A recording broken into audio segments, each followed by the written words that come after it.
எப்பா அனுதினம்னா என்னப்பா? என்னப்பா இப்படி கேட்டுட்டீங்க? அணுதினம், அணு என்றால் தொடர்ச்சியான அல்லது பின்தொடரும் என்றதான ஒரு பொருள். தினம் என்றால் நாள் என்று பொருள்.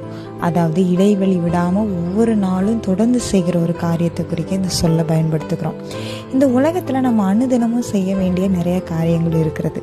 அவைகளை செய்யாம விட்டோம் அப்படின்னா அந்த வேலைகள் எல்லாம் சேர்ந்து நமக்கு பழுவாக மாறிவிடும். ஒரு வாரத்துக்கு தேவையான உணவை ஒரே நாள்ல சாப்பிட முடியாது. அப்படி செய்தாலும் உடலுக்கு பலன் கிடைக்காது.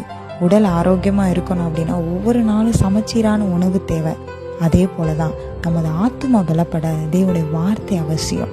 நம்மளோட ஆத்மாவை அனுதினமும் திருவசனத்தால் நிரப்ப வேண்டியது ரொம்ப முக்கியம். இடைவிடாம ஜெபம் பண்ண வேண்டியது ரொம்ப முக்கியம்.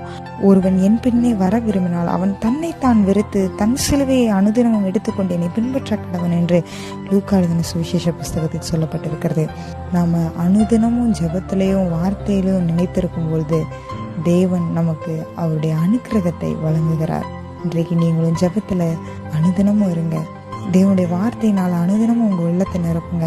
உங்களுக்கு தேவன் அனுக்கிரகம் அருளுவார். அனுக்கிரகம் என்பது இறைவன் நம் மீது தொடர்ந்து பொழியும் மேலான அருளை குறிக்கிறது. அவருடைய வாழ்க்கையில அருளை அருளுவார். ஆமென்.